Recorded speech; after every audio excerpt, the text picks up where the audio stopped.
Hey everyone, this is Scott from the Scott Terrell Podcast. Welcome to our rating predictions for Avengers 4 video. Sorry, I couldn't think of a better name for this. This is going to be my video where I'm going through a bunch of predictions that have already been published for Avengers Infinity War. I don't like that word, published. Let's try this again. Hey everyone, this is Scott from the Scott Terrell Podcast. Welcome to our rating predictions for Avengers 4 video. So I'm just going to be going over some different predictions I found online for Avengers 4, and then just rating them myself, whether I think they're plausible or not, whether I think they have some kind of merit or not. Yeah, so that's what this video is, just because I couldn't come up with my own Avengers Infinity 4 predictions. So yeah, I'm going to be judging other people's. So let's just get started. I've got 18 predictions all gathered from whatculture.com. I'll be sure to link down below the two articles that I'm going through right now. But let's see what these different predictions they have for Avengers 4 are and see what I think of them. So the first one is Nebula kills herself to save her sister. Ooh, that's an interesting one. I haven't even thought about that. To be honest, I don't give Nebula much thought. So it seems particularly likely that Nebula will get her a day to face off with her abusive adoptive father once more after her first attempt to assassinate him proved unsuccessful. The heavily augmented former villain will actually be the key to defeating Thanos in the original Infinity War saga in the comics, so it'd be doubly fitting for her to strike a kill blow. I'll include this stuff below, guys. I'm not going to read it all, but I guess that kind of makes sense. So what they're saying is it would be fitting and somewhat poetic for Nebula to realize that the Soul Stone still requires the sacrifice of one life for any transaction, and to put herself in Gamora's position to allow her to return to her love, Peter Quill. Nebula has nothing other than the drive to kill Thanos at this stage, and it was Gamora who liberated her for her capacity in the first place. It may well turn out that Nebula realizes her debt and repays it. Okay, so their theory is that, Nebula is going to sacrifice herself to bring back her sister. I'm going to put this one on the possible, but I don't think it's as likely. I don't know if they're going to be killing off Gamora. They've already killed off Gamora. I don't think they're going to kill off Nebula just to bring back Gamora. I think they're going to try to find some other way around that, or they're just going to leave Gamora dead, but that I find even harder to believe, especially since, I forgot her name, Zoe, the actress who plays Gamora, she was part of the, James Gunn controversy, and I'm like, well, that involves Guardians 3, you got to come back to life to be in Guardians 3, so unless Guardian 3 is supposed to take place in between the time between Avengers and Guardians Galaxy 2, because I think there's a decent gap in between those two movies, but I'm not sure.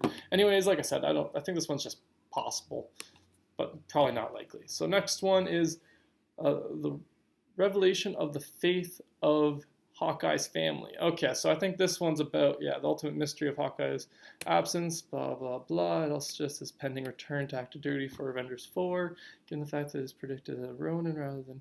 Okay, so this one's definitely going off of, they think his family was probably taken by the snap, and then that's why he comes back as Ronin as opposed to Hawkeye in order to try and get his family back. This one I think is possible, if not likely. I definitely think it's going to be somehow related to his family, and that's why Hawkeye ends up coming back. I think that one's a pretty obvious one at this point. So let's go on to the next one, which says the second fall of Asgard. Okay, so when Thor Ragnarok actually ended, there was some hope for Asgard and its people. Thor had taken his seat on the temporary throne in the wake of his home planet's destruction, and the agenda was to resettle the Asgardians on Earth, but then Thanos turned up and killed half the survivors, scattering the rest in escape pods and trying to kill Loki, Heimdall, and Thor. He obviously almost succeeded. We like to think that the survivors, led by Valkyrie and perhaps Korg and Meek, might still get a chance to resettle in New Asgard. If it's true that Marvel has no plans to make Thor 4, then the easiest way to close the book is to kill the Asgardians off and also resolve the story. This one I'm a little bit, I'm not so sure about. This one's a little bit of a stretch. I also feel like there's not enough, kind of an explanation why they think he's just going to be gone. So I don't know about Asgard just kind of disappearing, or if there's going to be a new Asgard. That one I'm just going to leave in the I don't know. I don't have an opinion on that one necessarily. Thanos revives the dead to torment the survivors. This one I'm going to straight up say no. I'm not even going to have to read the whole thing. Thanos whoever made this theory clearly didn't watch too much of Infinity War, because Infinity War, he's not doing it out of cruelty. He's not doing it to torture people. He's doing it simply because he thinks it's the right thing to do. He honestly, truly in his heart believes this is the only way. That's what Thanos' thing is. He doesn't want to torture them. He doesn't care about torturing them. You know, like, if he wanted to torture people, he would have tortured them. He would have continued on in his path of, you know, just going planet by planet, as opposed to doing half the universe all in a snap, you know? So this one I'm not even going to venture, I'm not even going to read it, because I don't think it's just dumb. I don't believe it's just clearly somebody who just was trying to come up with stuff. Banner loses himself completely. Okay, so the happy ending, we see him coexisting. Banner takes control in his cure, which would soon be within the power of the reality, but it's also certain. This one, since we're halfway through the arc, it seems that even if the future Hulk isn't permanent, we'll see Banner go through something terrible, losing himself for a while. Okay, so they think that, you know, because Banner and the Hulk had their issues during Infinity War, that somehow it's going to go the opposite way in the next one, where the Hulk completely takes over for Banner. I do not think that's going to go the route. I think either A, they're going to have the Hulk and Banner kind of resolve their issues and kind of come to an agreement, or they're going to figure out some way of splitting the two entities and have them literally separate beings. I don't know if that one's as likely, but I don't think they're just going to kind of kill off Mark Ruffalo's character in favor of the Hulk, like in the Hulk taking over, since he's already taken over for 2 years leading up to Thor Ragnarok. And then, yeah, so I don't know about that. So the next one is Vision has to die again.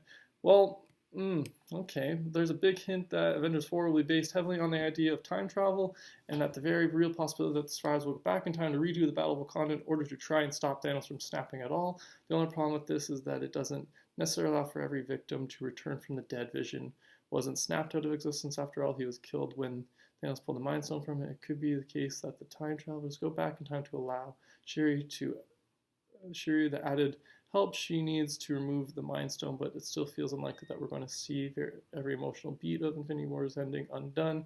It seems cruel, but Vision dying again is the easiest way to preserve the drama. Even if killing him 3 times will sound like overkill to some. And speaking of revelations. Okay, so this one they're just saying, like, it's slightly... This one's tied into the theory of time travel, which I'll get to later. But yeah, this one I'm going to say no. He might die again, but just not based off the reason they're saying. I think that the way they're going to go with Vision is potentially having him, you know, either become some kind of human or humanoid android, as opposed to being full android with the Mind Stone in his head. That's part I kind of agree with. The Mind Stone, I think after the next one, Vision won't have the Mind Stone anymore, potentially, but we'll have to see. At the same time, it makes sense for him to continue to be the protector of it if they're able to get all of them back. So the next one is Gamora doesn't return. This one I'm not going to read too much because I partly agree with it, and it is very possible that she doesn't come back. And I need to speed this up because there's a couple of them taking longer. Cap dies but is reunited with Peggy. Well, okay, well, Cap died I think is very, very possible. Be reunited with Peggy, I don't know about that because, yeah, no, I don't think so, because that would just change history and it would have to be an alternate dimension. It's a whole thing. But at the same time, the time traveling doesn't matter. Next one is Tony Stark sacrificed himself for Peter Parker. This I think is again likely same with the Cap dying. I think it's very possible for any of the originals to be dying off in the next movie. But this one I think is a little more likely too, because obviously the connection we have between Peter Parker and Tony, the mentor-mentee, father-son kind of thing going on. And yeah, so this one I think is pretty likely, possible/likely. Yeah, so what's the next one? Okay, and the last one on this first article is Pepper gives birth to Morgan Stark. Yeah, why not? I say this is possible. That's all I got to say about that. I don't really have much more. I don't know if it will or if it won't. It feels kind of... I don't even know for sure if Pepper's still around, to be honest, so we'll have to see. But yeah, on to the next 8. This is a second article on what culture. Again, I'll link both of these in the description below. What is their first one? I think their first one was time travel. No, Hawkeye's motivations. So we kind of went over this, I think, already. Yeah, I agree with this. I think his motivation for coming back in this one definitely is going to be related to his family, probably having, been a part of the snap, and he has to come back to, help right the wrongs. Next one is Ant-Man, time travel in the quantum realm. There's been a lot of stuff about there going to be time travel based off of some like leaked pictures that looks like they're back in their original, the first Avengers movie suits, and they're back at the Battle of New York. So this one, it seems like it's possible just because this seems to be like the most prevailing kind of theory so far. We did have in Ant-Man and the Wasp a little line dropped at the end to watch out for time vortexes. So I think it's very possible that they're going to be using the quantum realm to go through time and that somehow, correct the events of Infinity War. How they do it by time traveling is the part that I'm a little bit more like skeptical about. Everyone just says they're going to go back and try and help, like the last article said about the Battle of Wakanda, and this one says the Battle of New York, both being like stretches. I don't know, but at the same time we've seen these set pictures. So this one I'm going to say is likely and more than possible that it's going to be time travel and quantum realm related. I don't love that they're bringing time travel into it, but we'll see how they play it out. I don't want to judge that quite yet. This shot will be in the movie. Okay, so this is, I'll be sure to post this down here, but this is the Avengers shot from the trailer. This one I think disagree with. I do not think this will be in the next movie at all. I think this shot was altered for the trailer so to not give away that the Hulk wasn't there. And yeah, because this shot's pretty much in the movie, it's just the Hulk is different, so I don't agree with this one. I don't think it's as possible. I don't think they're going to reuse a shot just to, make the trailer kind of work in the first one. Okay, so the original Avengers die for the new Avengers. This one, again, I think is very possible. As to how many of the original Avengers are going to be gone, I think is slightly a little bit overthought. I think some people are just ready for them all to be gone. That I don't think's happening. Obviously, Black Widow's sticking around because she's getting her own one again. And I think Thor's probably going to stick around just because he's just recently had, like, Thor Ragnarok was the best Thor, and that one just kind of kicked off his popularity in, like, pop culture among. So I think Thor's definitely sticking around, but I definitely think Cap and Iron Man are definitely up in the air. And maybe even Hulk. I'll even give it to Hulk too. It might be time for them to write off his character. I did remember Mark Ruffalo saying that they were splitting up a Hulk story over his next 3 movies as he was appearing in, so I feel like that's what. I don't feel like it's possible he could end with his death, but I'm not sure. Let's get on to the next one. Okay, so Banner will Hulk out and save Natasha from Thanos. Yeah, we'll say this is possible. He's the Hulk. It's very possible he hulks out finally. Yeah, I know he didn't Hulk out in the last one, but this seems like a very good reason to. Captain America versus Red Skull. That would be cool. I'm going to say this is likely / I want it to happen. That would be cool to kind of see them have to fight it out again. But at the same time, Red Skull isn't really in a villain position at the moment. He was just the kind of custodian. He wasn't even a guardian of it. He was just, custodian is not the right word. Curator of it. He just kind of hung out and just, he was like dude at a museum. He wasn't the security guard at the museum. He was just like a tour guide at the museum. So I don't know if this one's going to happen, but I'd be down for it to happen. Okay, we just got a few more prediction guys. Sorry, this one's run on a little long. Iron Man will take on Thanos. Well, yeah, is that a real, like, how is that even a prediction? Like, the Avengers will fight Thanos. Well, yeah, no shit. Like, come on, guys. This is just a dumb prediction. I'm not even going to give it any more of my time. Gosh. Okay, and the last major plot prediction from What Culture that I'm going to be judging today is Gamora will be resurrected. And I think this one's possible, plausible, but we don't also know for sure. It's hard to say.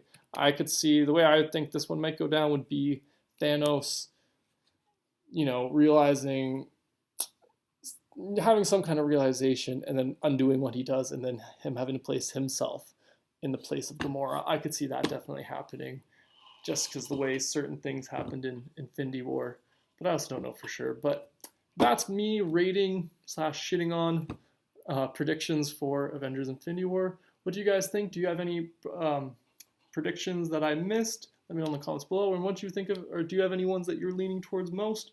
Be sure to let me know in the comments below. Thanks again for joining me today, and have a good one.